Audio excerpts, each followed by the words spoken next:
anak-anak, selamat bertemu kembali dalam video pembelajaran PPKN. Salam Pancasila.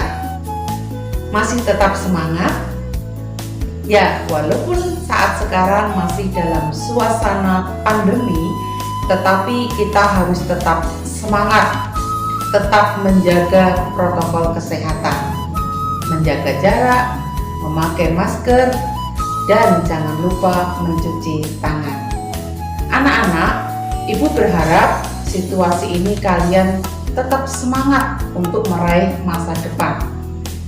Kali ini video pembelajaran akan memasuki KD 3.6. Selamat menyaksikan. Video pembelajaran PPKN kelas 10 KD 3.6.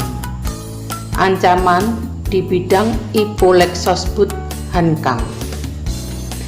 Tujuan pembelajaran adalah siswa dapat menganalisis ancaman di bidang Ipolexosbud Hankam.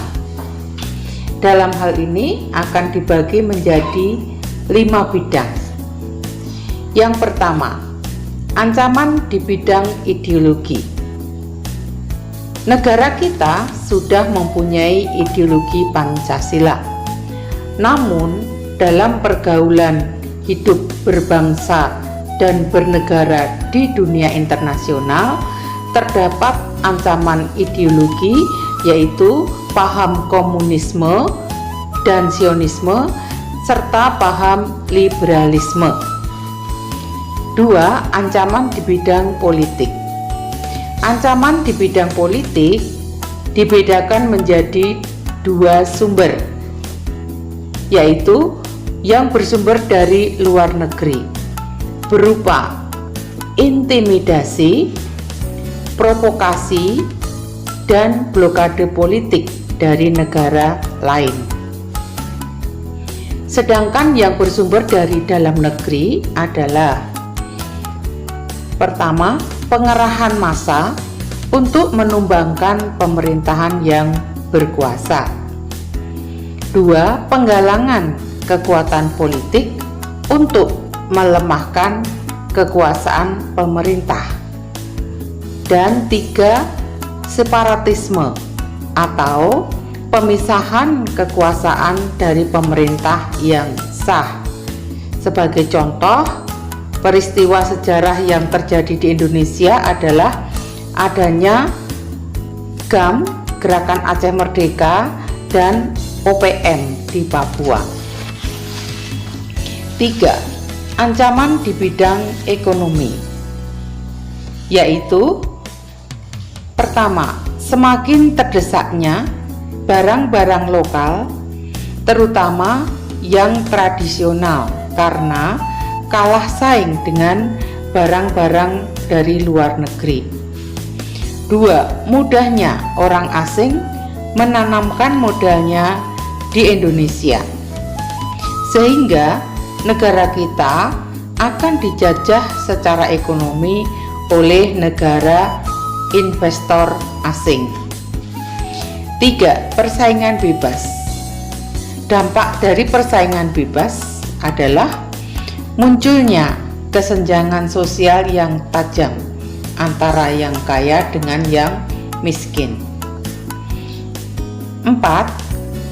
Koperasi yang merupakan sokok guru bangsa Indonesia akan semakin sulit berkembang, dan penyerapan tenaga kerja dengan pola padat karya akan ditinggalkan.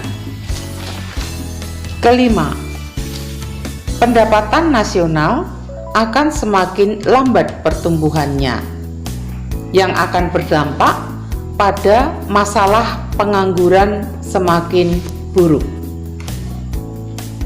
4. Ancaman di bidang sosial budaya.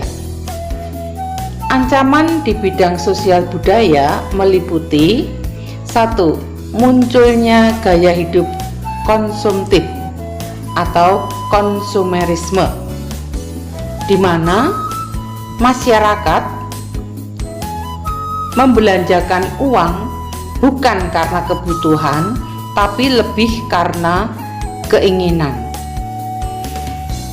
Nomor 2, munculnya sifat hidup hedonisme, yaitu sikap hidup yang hanya mengutamakan kesenangan semata.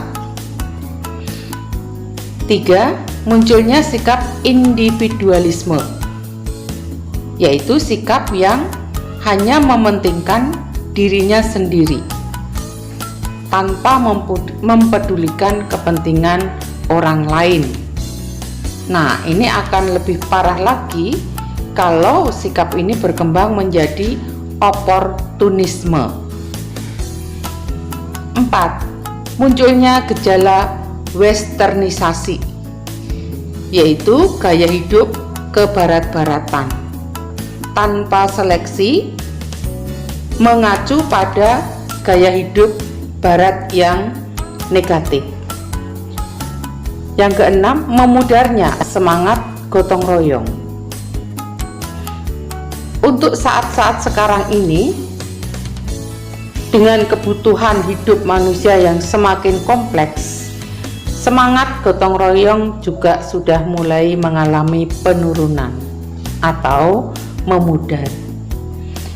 Dan ancaman di bidang sosial budaya yang terakhir yaitu lunturnya nilai-nilai keagamaan. Karena kesibukan orang-orang dalam mengejar kebutuhan hidup menyebabkan kehidupan keagamaan dan peribadatan menjadi semakin berkurang. 5, ancaman di bidang pertahanan dan keamanan, yaitu masalah teror dan konflik SARA, masalah wilayah perbatasan, dan melemahnya kewibawaan hukum serta kemerosotan wibawa para penegaknya. Penugasan. Kerjakan tabel 6.3 ancaman di bidang Ipolexosbud Hankam, buku cetak PPKN halaman 190 sampai 191. Demikian anak-anak video pembelajaran PPKN kali ini. Semoga apa yang telah Ibu sampaikan bermanfaat untuk kita semua. Tetap semangat. Terima kasih.